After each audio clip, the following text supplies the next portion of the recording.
see, even back then, he's still got a punchable face. So he actually...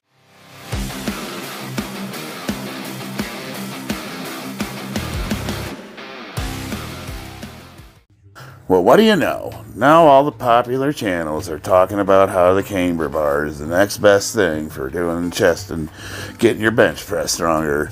And I've been talking about this darn thing for, what, 2 years now? And people have been making fun of me for it.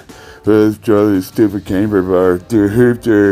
Well, all of a sudden, Dr. Mike Israetel and that bald guy.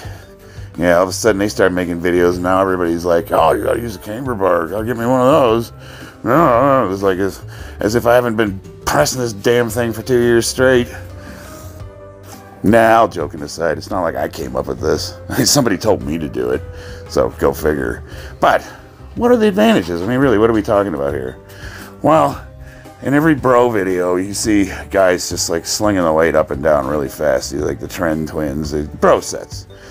Even Eric Spoto, like the world record bench holder, had the Spoto press where he did short range of motion, and there's a merit to it. I think there's a room for the quick, short and range of motion repetition. You get a really awesome pump. But the longer I'm doing this stuff, the more I'm realizing that slow, controlled, full range of motion with a pause is the best way to get stronger and stay healthy. That's the big thing. Don't hurt yourself. This bulletproofs your shoulders. I've heard so many people comment, oh my God, I could just see my shoulders splitting apart and it's an accident waiting to happen. And I'm telling them, no, dude, that already happened to me. I already blew my shoulder out. I used this to fix my shoulder. Like, this is how I did physical therapy for it. And I started with a light weight and I got that full range of motion going.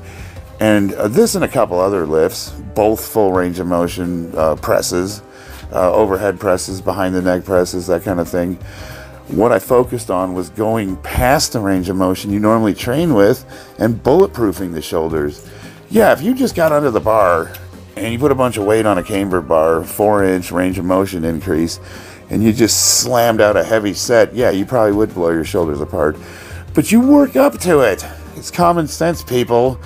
You get these guys online, they see one 60-second clip of your training and they think that that's the entirety of all you do. Like, I was doing, heavy squats for like 600 pounds. And the guy's like, well, make sure you're doing pause squats, you should do that. And you're like, okay, what's to say I don't? Like, you think that this 60-second clip I put online is like my entire workout? When he said one set to failure, he wasn't kidding. He only does one set. That was a bit of a rant, sorry. You don't necessarily need a camber bar. I love the camber bar because it does extend the range of motion another 4 additional inches.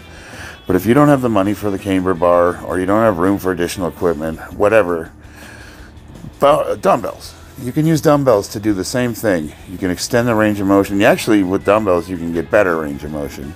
And you can put your shoulders and hands in any position you want. So if you do suffer from a shoulder issue, that actually could help you train around it.